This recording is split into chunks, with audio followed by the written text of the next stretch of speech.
Hello and welcome everybody to a brand new episode of Cab Class, the podcast that interviews London's taxi drivers.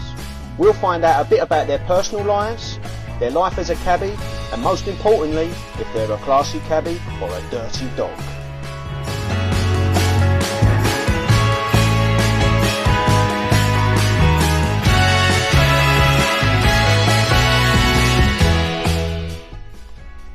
Welcome everybody to episode 2 of Cab Class.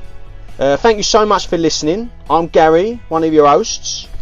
I've got my mate here with me, my co-pilot, my old China, the Silver Fox himself. Hello Mark, how are you? Hello mate, how are you? Merry Christmas mate. Thank you, Merry Christmas. Did you have a good one? I did have a nice Christmas, thank you. I know it's been tough for a lot of people out there. I know money's been tight. I know we've not been able to see loved ones and such, but I've got to say, I had a nice Christmas, you know. I made the most of it. How about yourself? Yeah, not too bad mate, very quiet, different as we know. It has been different. We know why, but couldn't do a lot of the things we were going to do. No, I found one thing that's really lifted my spirits lately was doing these Christmas lights tours. Yeah, I've done 2 or 3 of those.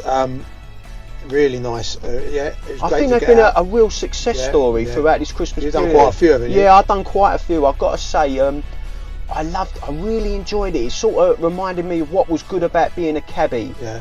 I was a little bit worried about Operation Takedown of the Christmas lights tours that we was hearing about.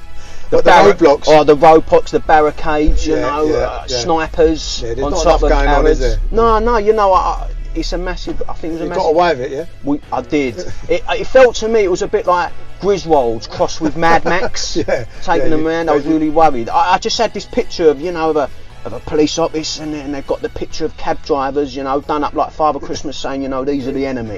This is who we're after. I did see on Twitter someone even posted a roadblock saying that this was actually a live block to stop Christmas tours.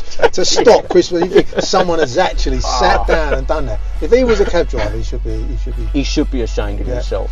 But you got away with it. Well played. I got away with it. Yeah. I ducked and dived, and I got them through it, and everyone had them. Go. Yeah.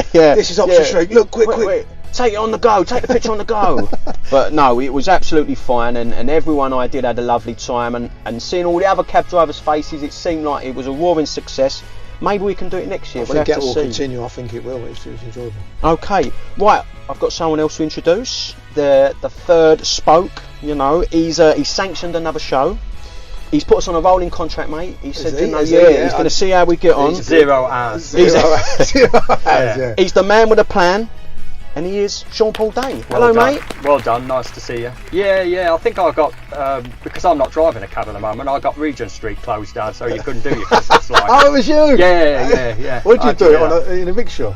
I'd probably earn more money. Yeah, you would do quicker. Yeah. No, it's Christmas was cancelled for me this year. Was you part of the undercover operation that was planning to stop? I'm always Christmas part of an undercover operation. Yeah. But you took the nurses on Christmas Day, which was fine. Well done, did, mate. Ferried the nurses around from Queen's Hospital to King George's. You don't even know where they are, do you? Essex, yeah. I'll tell you what though, they're missing a trick because there should be a cab rank outside those hospitals. The amount of work coming out of there, and we ain't getting it. There should be a rank outside there. That could be your project in the new year. Yeah, maybe that's something to achieve. Something to look forward to. That's a nice thing to do though, Sean. Give up your Christmas and ferry them around. Well, like I said, it was cancelled. There wasn't much going on this year, so it has been hard for a lot of people. Let's do something. This time next year, the word pandemic won't even be about. We should hopefully, and then the world will be back to normal. I got to say, it was worth it just for the sunrise. Oh. Yeah, I saw that on Twitter. You don't get many sunrises like that in this country, do you? You get them when you're in Thailand. Cabbie's got to Thailand in January.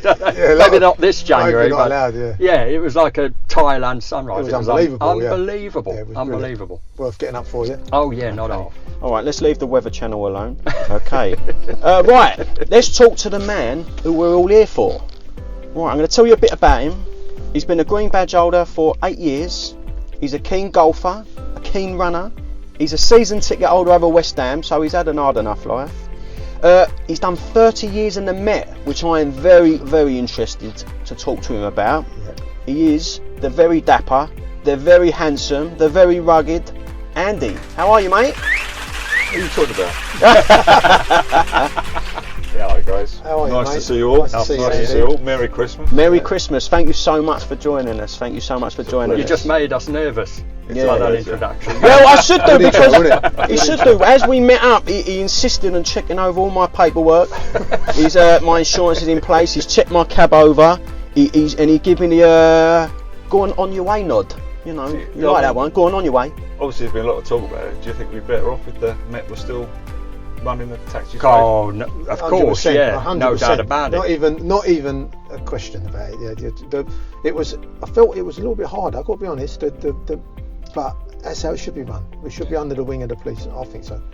Do you? Oh, absolutely, absolutely, no doubt about it. I mean, there's a big difference for anybody who made the transition.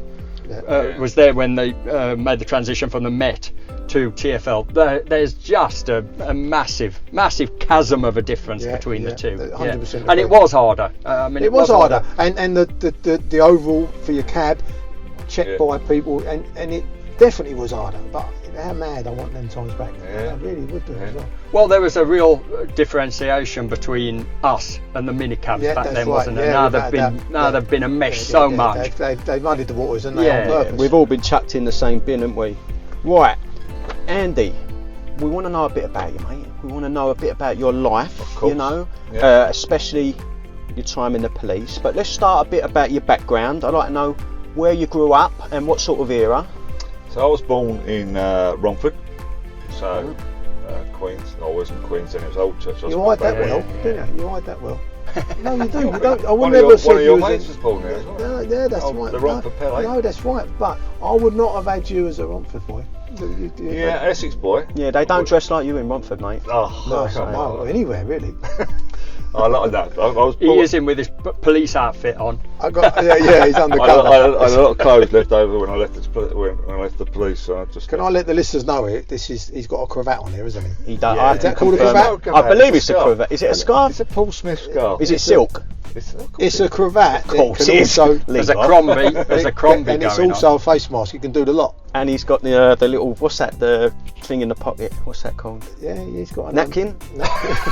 In McDonald's, it's a napkin. But on that, it's a handkerchief. Savile Row, yeah. He's so well dressed. We're going to have to work hard to make him not a classy cabbie. Listen, let me tell the listeners. I think we've got our aim on this show really is to find the dirty dogs. And we've got no chance for this fellow. He's just oozes class. It's unbelievable. Honestly, I wish you could see him. Let's wait for the question. We see, but we'll catch him out. We'll do our best. I'm not allowed to touch him because of COVID, but he must just feel just well, so only silky. Because of COVID. Oh, yeah. But look at the beard. I mean, I'll do it here now. There's 3 beards in here, right? We've got the rugged Sean beard. You could strike a match on that. That's right. And then you've got this. This is a work of art from Andy. Then you've got this one here is a fire hazard. You've got 3 different beards. There's me clean shaven. Why did I bother? No, I'm prisoner. He's homeless and he's Santa. No, wizard. I was thinking. We'll go with wizard. It cost him 50 quid that beard. I know you wanted the Remington Fuzz away for Christmas. Did you not get one? I thought Cassie was going to get you one. I said, see the patches, mate. Cut them out deliberately. Do you know, Reed was talking about this? He can't grow hair. This bit here, just below. You can't just say. You got to point out the bit below the lip. Below the lip. That's exactly right. I asked that same question. Well, because I'm ugly.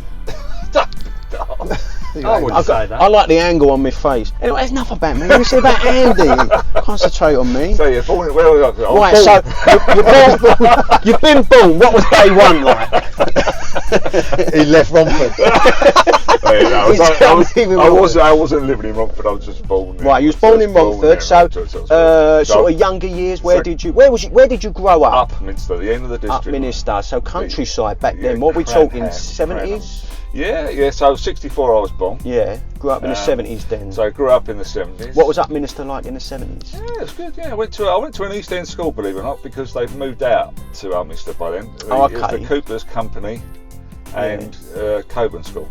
Coburn was a bow school for girls. Right, what, they took the kids out of the East End and took them to Upminster? Yeah.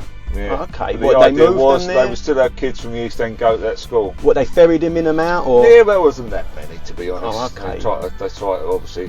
So Upminster then, I imagine, was quite... Yeah, they're not too many. Yeah, not too many. Upminster then was quite rural, I'd imagine. Yes. I remember in the suburban, 90s. Suburban. I wouldn't say rural.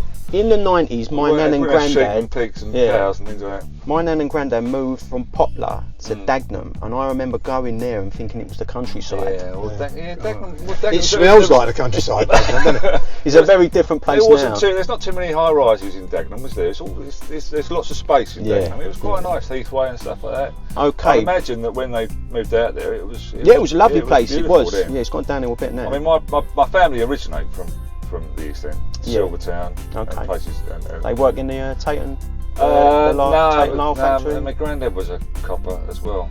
Oh, so, we'll put a pin on that because I do desperately want to touch on that. Right, okay, so you spent your formative years in Upminster. You're now going into Is that a show? Upminster. Well, I just like Upminster. It's a nice place. It's so distant from where I'm from. There's no extra I in it. No. That's what I'm thinking. Why was I saying it? Upminster. Yeah. It's a bit like saying Westminster. Yeah. As Yes Minister. Yeah, Yes Minister. I'm saying it's like a show. Have you done your own work, Wayne? you was easier saying Romford. He was easy. And he's from Romford. It's like up Pompeii. Right. Another eye, you've stuck an eye in it. So you've done your schooling, you've done your college. No college, mate. I left at 16. Straight into the police. To cadets. Into the police cadets, yeah. I think I wasn't going to go down that line. I wasn't intending on going down that, but I wasn't particularly academic. And I think one day my dad came home with some forms. I think my mum must have filled them in. And the next thing I knew, I was sitting a test to become a police cadet. And so your dad was a policeman. So my dad was a superintendent in the Met, yeah. So he'd been a cop through the 70s. Did it help? I mean, I was in the print. Nepotism was the way I got in. Definitely helped. Yeah, definitely in the print. Help with the police or not? No, it helped me a bit later on when I got in a bit of trouble in the police. Yeah, but not to get in. Not to get in. Not with a cadet bit. No, he helped me out later on in my career, but other than that, no. A couple of times, to be fair. But so you scrapped through the cadets with the help of the old man. Yeah, got in there. Great thing. 16 years of age, left home, living. So is that all you knew in terms of life? Your dad was a copper. You've gone into this. You fell into it through nepotism, as Mark said. I don't think I really knew much about the old Bill, to be honest. It's young to be doing that, isn't it? To be fun. Living the way you literally lived there, yeah. Yeah, you lived in the cadets, but I say growing up, I didn't see much of my dad. And it's only when you join the police, you realise why you didn't see much of it. That's your family, then, isn't it? Yeah. It's something that really interests me, the police force, because they chased you a lot, didn't they? Well, I mean, I grew up on the wrong side of the tracks. Okay, so I'm on the different side of the tracks to Andy. I grew up in the East End. All I knew was crooks, really, if I'm honest. But I have massive respect for the police, and but it seems that you are a world apart. You know, that's how I always saw it growing up. Did you ever feel that socially growing up, that would you only be with other policemen, or did you ever, the social aspect of being a police, how does that affect your life? Again, as I say, I don't think so growing up, because I don't think my dad necessarily brought home his mates and things like this. We didn't really socialise in those circles. We had a couple of dinners where we'd go out, sort of Christmas dinners and stuff like this, where you'd be invited as kids to the flying squad Christmas do and things like this. But other than that, we weren't around a lot of policemen. Yeah. With school, you're around with your schoolmates and things like this. I didn't really mix with other policemen. Obviously, when I get into the police, you then start socialising with them. But the good thing about living where I did is that actually I kept a lot of my schoolmates as well. So, okay. I'm still very much in touch with in that world. Schoolmates now. Yeah. It's sort of the old school rugby club and things like this, and the old boys associations for the school and bits and pieces. So what level did you get to in the police? What was your is it a rank? What was your ranking? Yeah, I finished up as a detective chief inspector. Is that good, detective? Is it good? How high is that? I only ever got a tour up the low level bobbies. Yeah. It's not bad. It's not bad. I mean, Dad was a rank above me. My dad finished as a superintendent. Okay. I mean, was it your ambition to move higher? or was you quite happy at that stage? It's funny because if you ask me what the best time in the police was, it was when I was a constable or a sergeant. But there are police that don't want to move up in the ranks, isn't there? Yeah, because you'll get yourself a nice little cushy job and stuff like this, or you get into protection and things like this, and you can't afford to go up because you won't be able to keep that job. And so if you get yourself a nice job, I mean, I'm not saying I was never in a great job. I love the jobs. It's just that, I mean, the first rank I took, I was breaking down a door in Hackney. At Gary's house. Gary didn't have a front door. The East End don't have front doors. You know that, Sean. It was just up Hoxton Street. I was breaking down this door. Gary's gone all funny. Look. I was about to do a runner. Anyway, don't breathe in today, Andy. Yeah. Let him get away. Anyway, what happened? It was partly glazed, this door, and I didn't have my boots on. And oh no! So I missed the wood and went through the window at the glass of it and severed my Achilles tendon. No. Yeah. Was this during your rugby days? Yeah, this was. I played sport all the time. Yeah. The great thing about the Met was I could play. I played for the first team at Hackney and the second team at Hackney. I played in goals for the first team and in the back four for the second team. And then I played rugby for G Division as well. So I was playing rugby and 2 games of football a week. For the Met Police? No, just for the divisional side. Oh, okay. Yeah. They've got a good side, the Met Police, haven't they? Yeah, they have, yeah. I played at their ground, it's brilliant. Yeah. Cool, yeah, beautiful. So I was playing a lot of sport, so yeah, it wasn't the best thing that could happen to me. But what happened is I was in full-length plaster. And I was in the front office at what was City Road then, it's now Shoreditch. I was in the front office and I just got my books out and did my studying. So where was you? That was the first rank, and then once you start on that process, you kind of. So in a way, that sort of angled your career, didn't it? Absolutely, yeah. Absolutely, definitely. What was your area? You're not sick. You just stayed in work. Sorry, so you got this leg plaster up to the thing. Yeah. You don't sit indoors watching loose women. You actually generally have to carry on going to work. No. They just give you a desk job. Yeah. That's mad. Yeah. Sorry, but that was your first job. You did that on your first job. That was my first post. Posting. Yeah. I was 3 or 4 years in. I mean, I was quite fortunate. I got a driving course quite early and things like this because 7 of my team got sacked because they got in a punch up down the Hackney Road. Alright, Gary. Oh, no. I didn't fight. I used to run. I was quite fortunate. I've always liked the music, and I was quite fortunate because I was at a Bigger Eye Dynamite concert in Fulham that night, and they'd gone out to celebrate a fella passing his band course, and there was a couple of villains in the Old Blue Last, I think it was called, down the Hackney Great Road. Eastern Street, and there was a couple of villains in there, and they started taunting the police and stuff like this. Right, this is where I was touching on with the social aspect. You're going out with a drink with your mates. Was it always a pain, or did you have to stick to certain places? Well, there was if you finished late term and things like this, there was a couple of pubs you could head to because there was, there'd be lock-ins. Yeah. So this is where I started to discover as to why my dad didn't. I never used to see my dad really. Okay. Yeah, because he had those back in those days. He was married to the force almost, wasn't he? Yeah, exactly. And so to relieve stress. I mean, I say relieve stress. I mean, I've never really felt too much stress. There's a camaraderie there, isn't there? There's a camaraderie. So only they understand what you do. So we after a late turn at City Road, you then go to this just off Neil Fried Midland Street. There's a pub on the corner there, and the landlady used to go upstairs and just leave an honesty thing on the bar. Used to go behind the bar and help yourself. I think that was regular in most pubs, wasn't it, back then? Yeah, so we used to. So your pals in this bar, where you wasn't at, luckily, they got involved in a fight and all lost their job. Yeah. There was a picture on the front of the Daily Star. I don't know if you were involved in the Daily Star, were you? I used to print the Daily Star, yeah. Yeah. That's mad, yeah, I did, yeah. There's a picture of him in hospital with a broken arm. That's all he got. I'll print it. No. So the upshot is, you had been there, you may have lost your job. So again, no one singled out anybody. They all said they were there, but we were just defending ourselves. It's all this business. So no one singled out anyone as being the main protagonist. No grasses, so they all lost their jobs. So consequently, that's quite severe, though, isn't it? Yeah. But then again, it's made national newspapers. They're rolling around on the floor on a passing out event. Yeah. Was it naive? Definitely. But what do you do?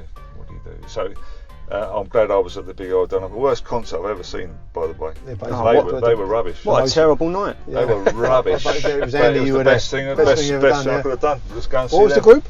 Bigger Eye Dynamite. Yeah. Oh, I'm so sorry. You was down in Fulham as well. It was in Fulham as well. In Fulham, yeah. Where were we in Fulham? See them. Where were they? In the library or something? No, it's just down. It was Fulham Broadway. I don't know. There's a nice club there. There's a big football club there. Really is it really? I don't know. Don't know what you're talking about. Never know. You want to talk about them? No, I don't think you want to talk about them. So where did your career go from? Where did you change? It was a great time to be in there. It was a great time to be join the police force, especially going to Hackney. Is this 80s? It was the making of me. 18 years of age, 83. Maggie Thatcher had been in power for 4 years. She started closing the mines, etc. Wapping was 84, wasn't it? Wapping was a year later, yeah. And so I. You're based in East London, yeah? Based in East London, City Road. Great start, great place to work. And the miners' strike got a couple of visits up there. I mean, there were a few people who had their extensions on their houses built as a result of the miners' strike. Living up there, the on the back of there. I mean, we had we had one fella who came back from the miners' strike and started living in a camper van in the backyard because he left his missus for someone up there. Woman he met out there, and he used to travel up there. Where did you go up there? So I went to Grantham. The irony of that. Yeah. The irony of going to Grantham when during the miners' strike, and they had a big army place up there, barracks up there. So we go there, and there were 16-hour shifts, but the Met were just a law unto themselves. Yeah. We were on that week I was up in Grantham, we were on the morning shift, so 3 o'clock in the morning. So what was you doing up there? You was up there, you were policing them in and out? I'll explain what we were doing up there. Oh, thank you, Anne. Drinking heavily. See how that police authority come over him? Did you? No, I'll ask the questions here. He went for the badge, didn't he? Did you notice he put his hand in his pocket there, didn't he? It might be a truncheon. No, we'd go out at sort of 5 in the afternoon, and we'd be drinking till 1 in the morning. I think I can even remember the pub. I think it was one of these Fighting Cocks pubs. Was you single? I know there was a few. Yeah, I was single there at the section house. I was at Metropolitan section house in King's Cross.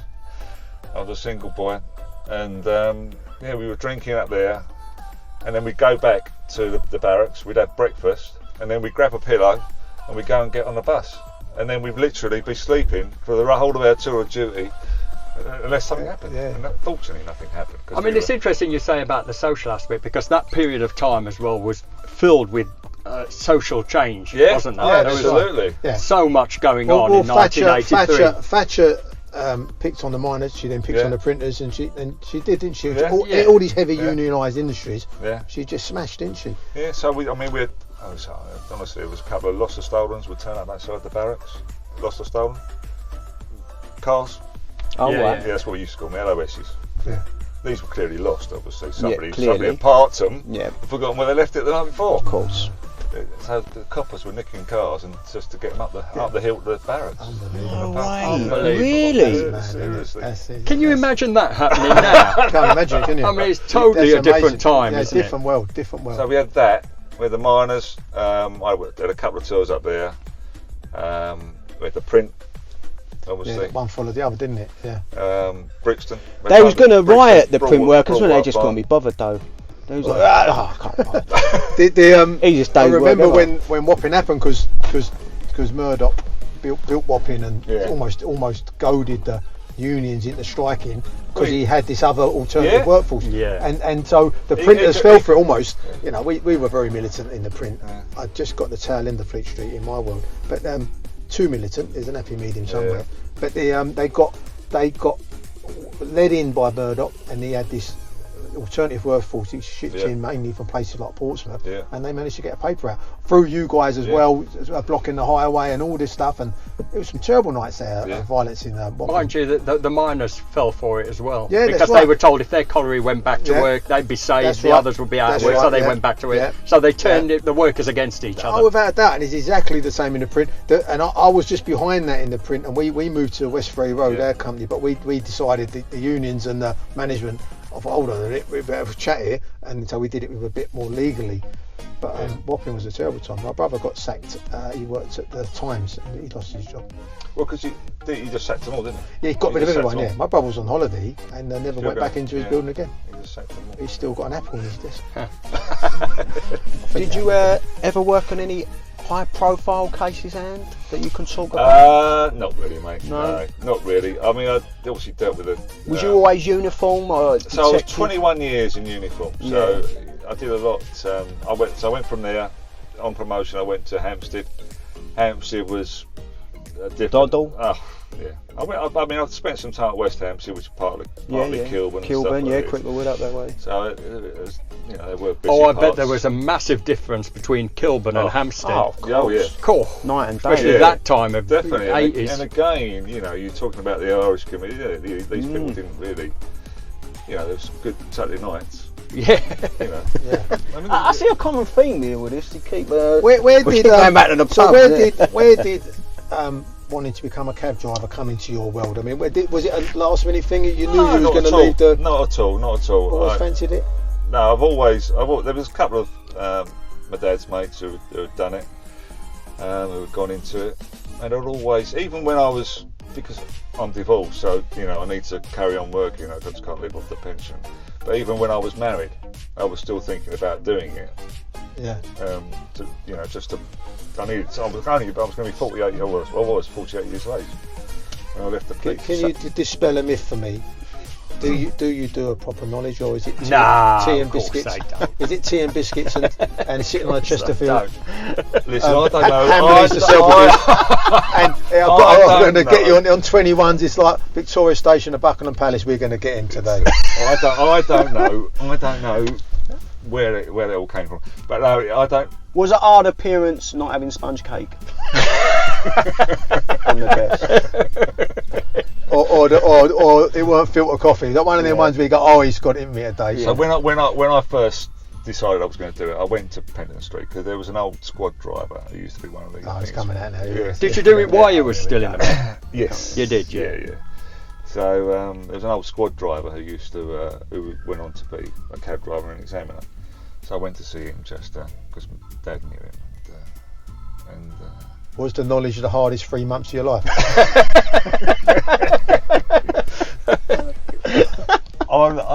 it was a very hard, it was very hard. I didn't.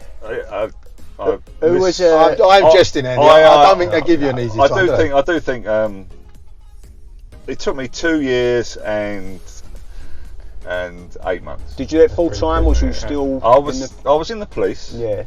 But I was fortunate. I was a DCI. I had my own office, so there was a map on the wall. Yeah. Murders had slowed down at that time. You had a bit more free time. They were. It was a different time. You mate. could, Right, when you was on 21s, you could get to their murders quicker. It's a different time. I was up in Vauxhall, so I used to have the moped, and I used to take. It's almost paid to be doing the knowledge, weren't you really? Weren't you really? Well, You're doing your job running alongside each other. I was getting paid, but I could. But I mean, I didn't have a holiday for a couple of years. I lost a girlfriend through it. She You taken lost me. one on the way. This seems to be a common thing. Yeah. I've got a mate who was with a girl all the way through.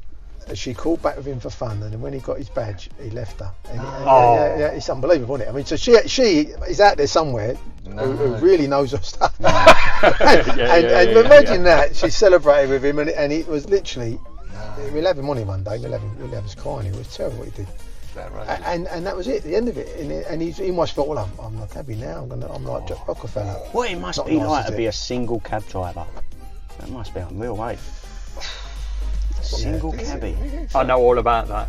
Oh, you do? Oh, Yeah, sure. Yeah. He just needs the cab now. Just yeah. Ranks outside DAY. I've been signaling past. I don't think it's ever. No, is it not? No, necessarily. I've never been out with one of the passengers. Have I? No. I thought that.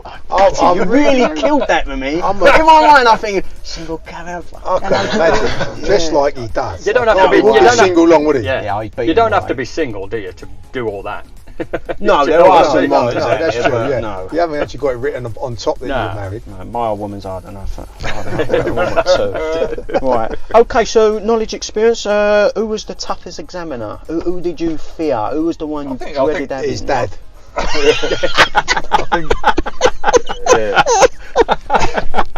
Very true. It was a Wilkin. Without the S, wasn't it? It was a Wilkin. Yes, and he gave the little really short ones, didn't he? Yeah. They was bankers, but they he call them was turnarounds, didn't they? Little. But he was very cute with them. Once or twice. I think he's an ex-army man, wasn't he? I think. They all. A lot of them were ex-police, ex-army. They all had that. O'Connor was army, wasn't he? I think. Yes, O'Connor was definitely army. Yeah, he did. He told me that. Steve Thomas. Mr. Shaw. If there's any, just going to say this while we're talking about exams, if there's any examiners who would like to come on this show, please, we'd like to have one. We'd love to have an examiner. I could get a couple. Yeah. Right. Well, then I think we'll sort that out. But they'll have some funny stories. The people that don't even know. If you can get Steve Thomas on, because he was an ex-squad driver as well, so he's been shot. Yes, and he was undercover as a cab driver during his police years. Yeah. Oh, right. Yeah. So before he was a cab driver, he was an undercover cab driver. That's a true story. He's actually. I don't know actually. He can confirm. See, that's a good job to do if you're doing the knowledge. Is the surveillance lot. Yeah. So there's a lot of surveillance motorcyclists and things like this who are on the knowledge, you'd be surprised how many old build are doing it. Still, yeah. Still on the knowledge, right, okay. I mean, because as I think you've mentioned before, but it's a good second job. Yeah. Cab driving. Yes, it's the best part-time job in the world, they say. Yeah. So if you got a pension, it's a nice job to be able to do. Absolutely. To top up. Right. So we've established you breathed through the knowledge. Okay, let's talk a bit about your. I breathed. Gunning, you asked me what gunning was the hardest one. Yes. Sorry, for some reason, of our era. Yeah. I don't know why that was. Of our era. You never had him. You never had gunning. No, of course he did. Of course he did it. No, of course he did. Gunning was scared. Yeah. He said, I don't want Andy. I hope I don't get Andy. Imagine Gunning to walk in and Andy's sitting in his seat. Take a seat, Gunning. Take a seat. I've heard you a little bit over the people. We're going to, interview commence at... So that myth, so Andy, we dispelled that myth, haven't we? We really dispelled that myth, haven't we? Interview terminated. Showing your age as well, by that. What's that? When I was doing interviews, it was on paper, mate. We didn't have to tape recorders. Oh no, I was recording. Did anyone fall down the stairs accidentally during the interview? That's another myth, isn't it? No one fell down the stairs, did they? You beat them up. No one upstairs. You ain't upstairs yet. Okay, alright, so we've established the knowledge. Tell us about your cab driver now. Okay, can I ask what cab you drive? I drive a new LEVC. You're one of the chaps like me. The Plus, yeah. Thank you very much. We went for the no carpet, didn't we? We went for the plastic. Carpet. You went for carpet? Oh, you're mad. I can't even go for carpet. I've got cloth seats. Yes, I think that was. But you're a day man, aren't you? I'm a day man. There's no risk. You're even got a dapper cab. It's so smart. Are these cloth? So they're not leather. They're cloth. No, I've got faux leather. These are faux leather. I've got the cloth leather. one. I've got the cloth ones.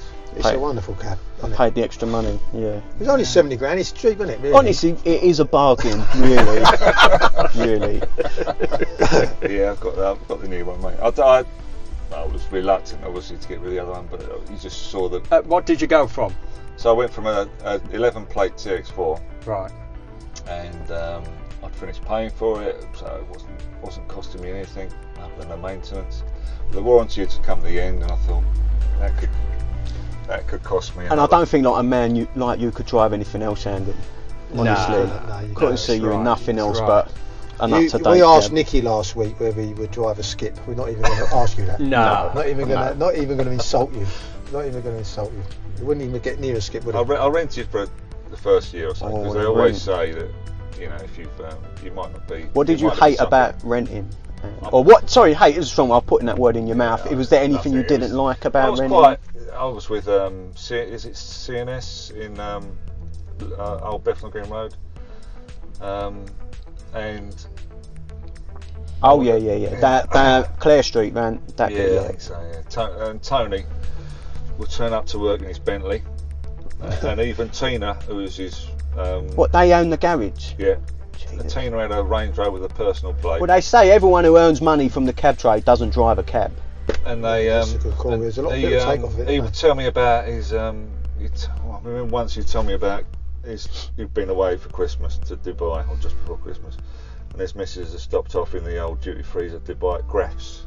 Oh. Yeah. And he bought her something from Graff's in Well, Dubai. you boy, really. Well, exactly. And he's saying that as he's asking for his 150 quid from you. And that's where that's where it started, really. I just begrudged. I mean, you know, I don't begrudge them. You know, no. Renting is a massive part of the game. I just thought, you know, I don't want to pay £200 a week to send you to Dubai. You don't rent, Sean, did you? I know you owned a Vito. What did you do? I'll tell you what I did. Pretty much right from the start, the TX2 was coming out. So everybody had got a TX1, loved them. I thought, shall I get a TX1? And I just got out, but they were bringing out the TX2, and I thought, you know what? I'm going to hold out for this bundle of delight. Yeah, we should be better than the one, shouldn't it? The TX2, and I bought the TX2, and from day one, it took me 40 minutes to hate it. Yeah. I regret everything. Everything went wrong on it. It sounds like a bag of spanners. I've never heard of an engine like it. Have you ever heard of a TX2 engine? It's unbelievable. It's like someone's thrown a spanner in it. Well, they was redundant Ford Transit engines, but I mean, I broke down. I used to break down every day in it. Every day. What, physically? Or I mean, every day, emotionally. Yeah, and I remember breaking down. I was on the Kingsland Road. I was at the lights. Didn't start up, and the RAC came out to me, and he went, it's a joke. He said, this engine's a joke. He said the RAC had a whole batch of them that they discarded, that they was going to just throw away, but then LTI came along and bought them lock, stock and barrel, the whole lot. Oh my god. But they were discarded engines. They wasn't even going to be used anymore. Whereas the TX1 engine could have gone up river. I mean, people loved it. How did they know? But I did the right thing, of course, and held out for the better model. You're not bitter though, are you? Not bitter. I mean, I'm going back 20 years, and it cost me. It was a titanium from KPM, and it cost me, I think, £41,000. That'll be right. £41,000 back 20 years ago. And you're regularly breaking down. I mean, every all cab day, drivers want a reliable cab. Yeah, that's all you want. That's all you want. Absolutely. You know, that's why I think. I know we talked about the price, but I think it's when you think about it, those were 41,000. The TX, you know, my old TX1 was 42,000. Yeah. When you think about value for money, at least you feel like. Well, time will tell with these, I think. Yeah. Let's have the conversation in another. But I mean, it ended up. I got the fuse box. It was running on tin foil after the first year, so I thought I got paid 41,000 for it, and it's running on tin foil because they kept fusing. That's just unbelievable, cab. Good old Chinese, eh? Yeah. I mean, you can see how they jumped from a 2 to a 4. They didn't even want a 3, did they? They didn't, because they thought it would be associated with a 2. Yeah, so they thought, let's skip one and go. I didn't fall for that, did you? I mean, it's clever marketing. Someone put his hand up. Let's leave the 3 alone. Because Sean was the only one who bought the 2. Right, I'm bad mad at it. Yeah, it's true. That's right. It's right. Unbelievable. Right, and have you got any interesting stories about your cab life? Any interesting about a top fare you've had, or anything you can tell us? Well, I've been at Manchester from Euston. Nice. Yeah. What did that go, if you don't mind? That was a New Year time, wasn't it? No, I remember it was New Year's Eve. Yeah, the girlfriend decided she didn't want to go out with me for New Year's Eve. She went out with her mates, and so I thought I'd work and maybe pick her up later in the morning. But I was at Euston. I was second in the rank. What, first geezer broomed it? Yeah. Classic Excellent, Euston. What did he think it was? Manchester Road? No, he thought he just didn't want it.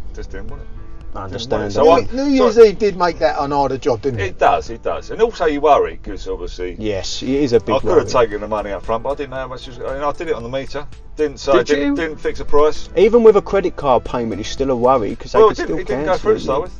It didn't go through, so... but his missus was in the hotel that I took him to. So his missus came Can we out. ask how much? Can you say it quite? 760, I think it was. At any point, did you tell him you was an ex-copper on the journey? Just drop it in casual conversation that you could easily find out who he was and where he was.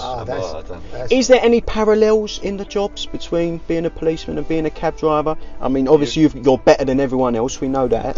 But no. All jokes aside, is there any parallels? You kind of still can't drive past things. What if an incident such as if you saw that's ingrained in. a I can mugging? see that. That's a good trait though. I mean, last Christmas there was a woman jumping up Lambeth Bridge, and I stopped. Really? Or if you didn't want her to land on your cab. That's nasty. Sorry. I just thought if there's cameras and they see me driving past, Go get a look. Hold on, it's got 70 grand with a glass roof. No way, you jumping on this.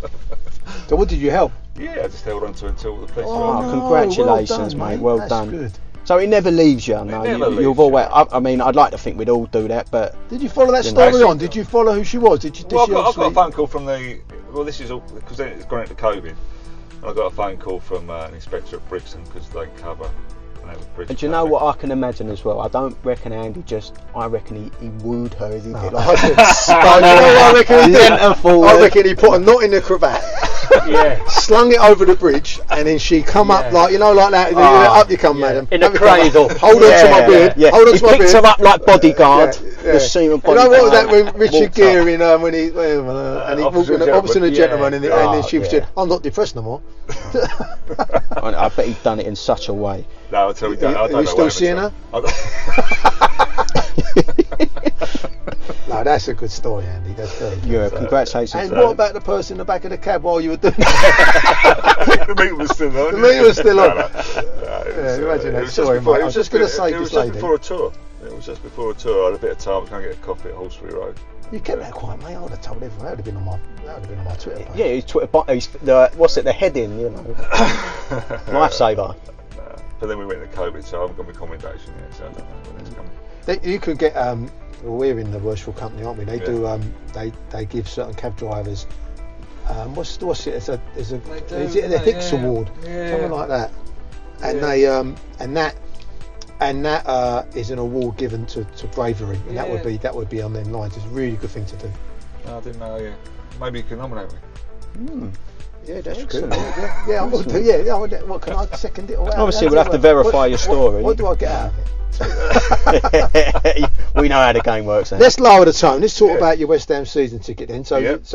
The stadium that we paid for, the taxpayer.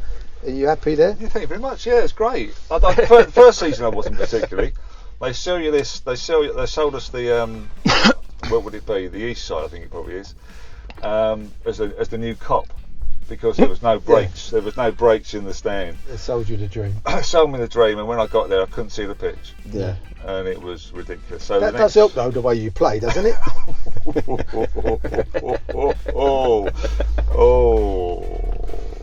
I've been over there a few times, and it's very efficient. It's very efficient, but no, a tad soulless. Yeah. But it's these new stadiums, it's a fantastic stadium in terms of, a top European side could play there. And it'd be very definitely. fitting, Does it feel like home? No, it doesn't. But if you have any aspirations to become a better club, it was the thing to do. But you don't own the ground now. I mean, we will, because the company that own the ground are heavily in debt. So I think they. Plus, they've got one of them old-style council contracts where they can't get you out. Yeah, like a You're sitting there. tenant. Yeah. So you're for life. squatting there, sort of thing. Yeah. I think those owners are shrewd, aren't they? That's a good word. Yeah, shrewd. Yeah, that sounds about right. Yeah, a lot of people when they yell at them use shrewd gits. Yeah, but you wouldn't if they shook your hand, you'd count your fingers. They're them type of people, aren't they? And so if there is a deal to be had or to get, they'll have it. They'll have it. They'll have it. So you'll end up getting. We bought it, we built it, we paid for it, and you'll have it. Thanks for that. For a cut price, yeah, no, definitely. But I do. It's a. I think once you become a season ticket holder, it's very difficult to give up. Even this season, we've renewed our tickets. Well, you give it up, you don't get it back. It's a big. You've had it so long. I think at West Ham you probably could. It's not like an Arsenal or something like that. What's the attendance? I don't know. 56, 57,000. 56, isn't it? Yeah, it's gone up. It's going up as well this season. They've redesigned the bottom tier. And who pays for that? Me again. Probably. But I mean, this man should be a West Ham He supporter. should be a West Ham fan, Should yeah. be. There's a lot of story. Well, my son. You can't really live in Bethnal Green and be an Arsenal supporter. No. You can't. It's I took it on from my family. It ain't done me too bad over the years, I've got to admit. But now I do. I'm a bit of a what you may say in the trade a scumbag, because I do go over West Ham now. I take my son, who's a fan, and we've got his name down. It's good to see. I saw those party pictures with the West Ham, the colours on the table, and all this business. Yeah, he's in. He's upright and single. I don't know what happened to him. Maybe it was when I dropped him on the head when he was a baby. But I mean, he wants to be a West Ham fan. No, he must go because you come from the East. Well, we live there. You come from Romford. You're a West Ham supporter. Yeah, we live very close to the new stadium, and I put that as the reason why. Well, all his schoolmates must be, mustn't they? All his schoolmates. No, if they come from the same area. No, they all support big teams. We get lynched there. Right, let's get other football. Oh, I don't need Where are you? Where Chelsea? We're 7th. 10th? West Ham 10th? Arsenal? You'd have won yesterday, you'd have gone above us. This would have been cancelled. Arsenal, World FA Cup champions, are not doing too well in the league. But anyway, that's enough about football. Right, okay. I think we need to get onto the part that we're all actually here for. We need to find out if Andy is a classy cabbie or a dirty dog. It's a no-brainer. But this is a no-brainer. Yeah, it's a spectrum of class. It's a spectrum of class. What it comes We to. just got to try and, at the moment, he's in 11. Yes, we're just trying to knock him down. If we can get him to just the 10, I'd be happy. Yeah. He's just been offered a job driving for the Queen. He's turned it down. He's turned it down. He said he thinks she won't wipe her feet. No, he's like, no, I've just polished the place. Waving at him. No, I don't take dogs. Get the corgis out. She gets him backwards. Oh, yeah, blinkered. All right. Right, so I'm going to start off. Andy, how this works is we're going to ask you a series of questions, and we'd like you to answer them honestly and openly, and we'll try to distinguish. We know you're not a dirty dog. Just for the listeners, we are going to get some dirty dogs on, but unfortunately Andy's just too clean cut. You can see the man, he's absolutely dapper from top to toe. I'm glad you can't see him, it's annoying. So, right, I'll start.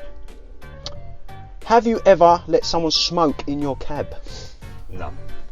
Definite no? Definitely no. Nothing that would change your mind? No, I've never. I mean, I don't smoke.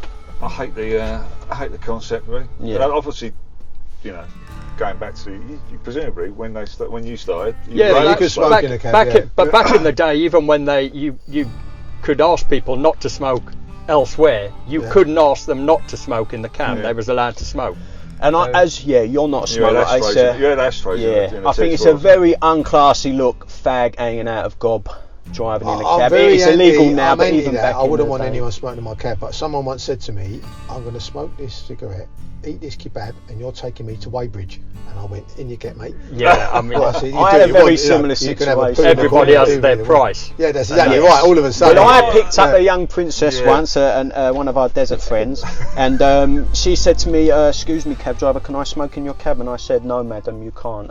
It's illegal." She said, "Oh, come on, please."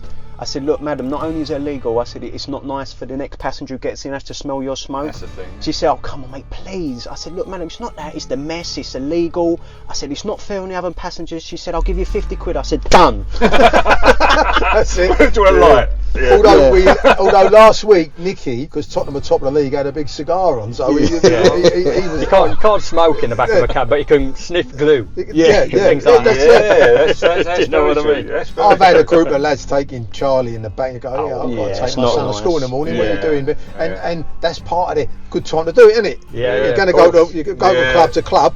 Do it in the back of the car. You're less likely to be caught. But that's a no. And is your?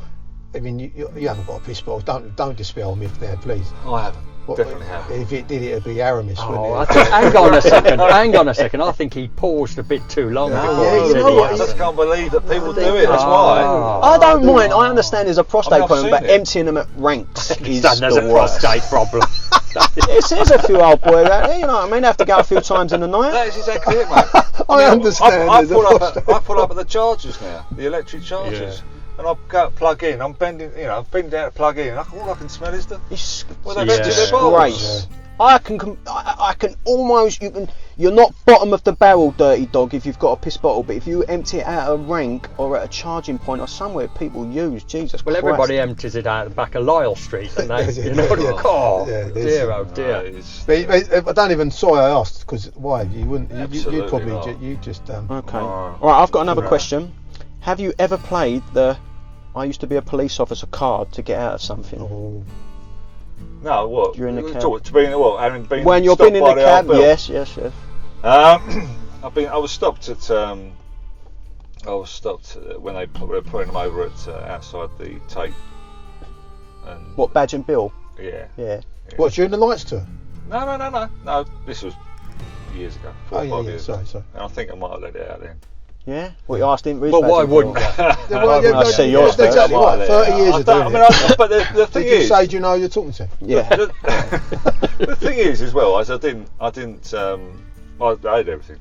So I wasn't right. I ain't been speeding. I ain't done anything. No, you got to expect they were just to be doing badge and bill. Yeah. But I said all those times, I used to do your job. Just do yourself a favour. Well, I didn't do your job because I'd never done your job. Yeah, I used to do your job better than you. Well, that was to be honest. That wasn't if you're a classy cabbie. It's just something I wanted to know. We talk about my job, but obviously there's lots of opportunities in that job to do various things, which is the great thing about the old bit. And I did loads of different things. But one of the things I wouldn't do was be a traffic cop. Oh no, well yeah, but that, I mean, that's quite well known in the Met, isn't it? Yeah. They wouldn't make the transition to being a traffic cop. Yeah, no, you have to be a certain. A certain type. Yes. Yeah. Talking to the police. Don't they even pull up the police? Oh yeah, definitely. I got caught speeding when I was in the job, and I got my driving licence out, which was inside my warrant card.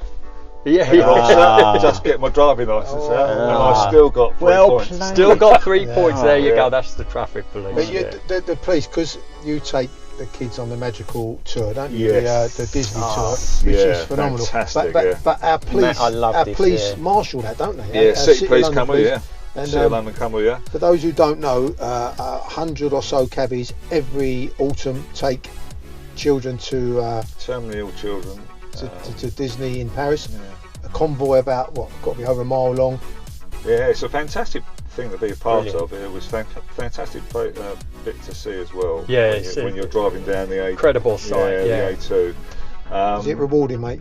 Very rewarding. Stressful? Very, very rewarding. I mean, there's because you don't get paid for it. I mean, your costs are covered, but you don't get paid for it. It's 3 days, isn't it? It's 3 days, Friday through till Sunday evening, and then you're absolutely. I think it's an absolute jewel in the crown of the taxi trade, that the Disney trip. Oh, absolutely.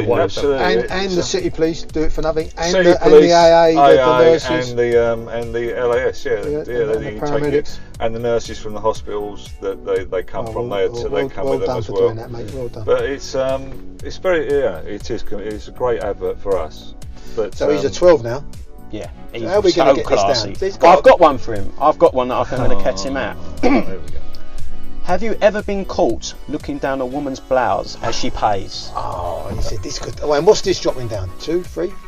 I don't know. Well, let's see how much he did caught. You see, this is I certainly haven't been caught, but there's been women changing the back of the taxi. Oh, nice. You do catch that in the rear view mirror. Yeah. Well, you will. Yeah. Are they changing because they've seen you, and all of a sudden now I'm again? So I'm going to take that as a yes. I picked up a man once, a grown man, 100% man, yeah, right. And he asked to go to a club on the corner of it was Old Brompton Road, and there's a little club there. Anyway, by the time he got out, he had got dressed. He was a woman, wigged a lot. And the only reason I knew that something was going on, I heard, tss, and it was the spray of a scent. Yeah. And then he went up like that, and he had this big blonde. He was still really tall, but when he got out, he had the voice of a woman. When he got in, it was when he got out, and he went into this club, and it's like a teddy bear club, and it's in I think where it comes under like Lily Road, Lily Bridge. It's just a little club. And he went in there. Metamorphosis in the back of his cab. He walked in there, 6 foot high, heels on, and someone was laughing. I said, "That was a man 5 minutes ago."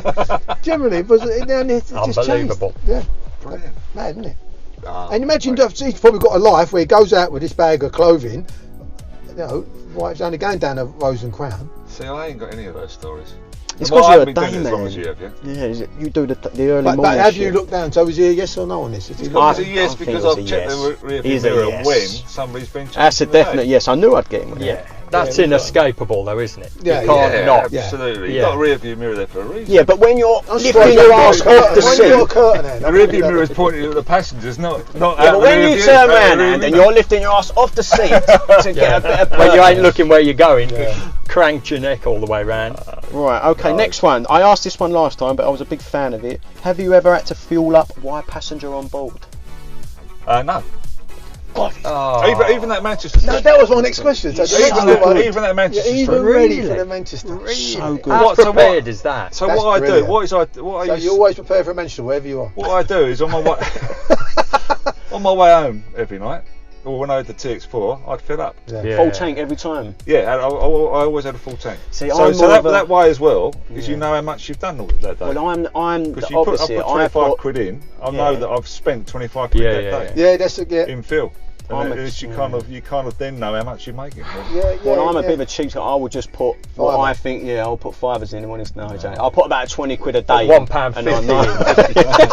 Yeah, I've got to get a fare for this one, sir. I'll come back. We say to the bloke, back in a minute. So the next day, I mean, even the electric, I'll try and make sure I've got a full electric and a full tank. Yeah, that's very police-like, isn't it? That. That's Yeah, juvenile, it isn't is. it? Yeah, Yeah, You've gone back to very your debt police-like. days there, haven't you? Discipline. Yeah. Yeah, absolutely. Have you ever said that your wheelchair ramp is broken to a disabled passenger? No. Or do you give it? I You should give have it that saved one. that one. I didn't see him. Yeah. You know that the old Yeah, tunnel vision. can't, I loved can you. you? Could have got him, but I didn't see you. No, I'd love to pick you up, but my ramp's broke. No, I've heard that. Can't one. be done. Can't be done. No, I knew it. even It was no before way that even one. before No, these We're easy clutching ones the here. straws here. Easy need. And Got any before, questions, Mark? Well, I think it's just going to be. They just don't do anything That's wrong. right. does I it? mean, I had a question as well, but you just know it's not the No, that's case. right. That's what I'm ask him, saying. go on, I go, say it. you know, some people keep their worldly goods in their cab, don't they? Yeah. In their bin. It's very difficult to keep your bin spotless, in it. Yeah. You know? Yeah. Do you keep all your belongings, your worldly goods, in your bin? Oh no, you can't. Not in the You haven't really got Vito, a you can, boot but here. in your bin. I don't carry a pillow or a No. or a sleeping bag or anything like Do you that. put things on the dash? I don't think that's ever a good look. Because I'll tell you why. A little story here. I was going through marital disharmony, right? As you do, being a cab driver, and I was in the process of moving out. So I was putting things. I had a Vito, which you can fit things in the back there. Yeah, you can I live put in in a few things there, going to work, then dropping them off for the night, then repeating the process yeah. the next day. And the last day, I thought, I'll just pile it in the back, right? And I was hailed on the Euston Road. Started work, hailed on the Euston Road. They got cases. And I thought, well, they might be going to the airport. They wasn't. They was going to King's Cross. But if they're not used to taking a taxi, they go to put things in the boot, doesn't it? Sometimes quite often happens, yeah? And that's what they did. And you know the Vito, the boot lifts right up from the bottom. They lifted it up from the bottom, and all my worldly goods, everything I own, All just fell out. was strewn out across the Euston Road. And I had to get out and pile it all back That's in, a all my sad dirty moment. washing, all things like that, pile it back in. It was the Cheers, yeah. dignity went just I out the think we window. found our dirty dog. I'll tell you what, I was the dog of all dogs that day, and I felt it. I But absolutely that's a sad felt story. it. That's got me. Isn't it? Oh, That's a yeah. sad story. The dildo and all. Oh yeah, only the one. Yeah. Oh, It is a sad story. I like it when an That's American funny. ones, because they obviously get confused with the side, and one of them, I let him in, they went and got in the driver's seat. Oh shit, yeah. But you know, you do see people's the bin. You see it piled up with stuff. I know Yeah. people think I'm selling gay memorabilia and all that out of my bin or what have you. Just Hustler magazine and things like that. But you see people. Nobody keeps it clean, do they? I mean, it's just piled up with stuff. Yeah. I've seen drivers with dogs and everything. Yeah, I've And seen someone- it. someone- Oh, I like that though. Someone's actually put a little platform there Yeah. because a little little dog, Westie, so a little dog can see out the window. Yeah. I They see. do. I like that. Yeah. But how are you supposed to get the luggage in if you got? No, you can't. That's brilliant. Bring your dog. Dog. All right. Yeah. Okay, right. I think this was only ever going to go one way. I will promise the listeners we're going to get some dirty dogs on it, but we knew from the moment we laid eyes on Andy, he was nothing. He's even better than I thought. Nothing but pure class. He's a lifesaver. He's a good You man. know, Yeah. he's what he hasn't done for the trade. Right. Pure class, my friend. Pure Thank class. you. Well done. Thank Well you. done, mate. Well done. Before we leave, Andy, is there anything you want to tell us? Anything you've got in the pipeline? Well, like yourself, I'm a tour guide as well, which I can only recommend to other cab drivers through the Worshipful Company. There's a course that runs a couple excellent of times course.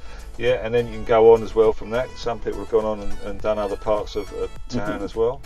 But as a result of that, we formed a company called Iconic London Taxi Tours. Okay. There's 3 of us. Right. We have a USP, which means that obviously not too many other people can join us at the moment because we're all. And how did we find out about this? We're all ex-policemen. There's a chief superintendent. There's myself, a DCI, and there's also a DI. Yeah. Okay. So unless there's any other old Bill out there that have done the course. Well, we'll put the details up as well. And join it. Yeah, but so we're on Insta, Twitter, and Facebook, and we've got our own company website, which is Iconic London Taxi Tours. Iconic London Taxi Tours. Brilliant. Thank you so much, Andy. Thanks, Thank Andy. you very much. Thanks for your time, mate. That's it for the second edition of Cab Class. And if you fancy having a go, maybe you've got a story to tell and you don't mind us digging out your past a little bit, then get in touch with us. You can DM me at Sean Paul Day on Twitter, or you can email us at newcabclass@gmail.com. All that's left for us to say is have a good time till next time.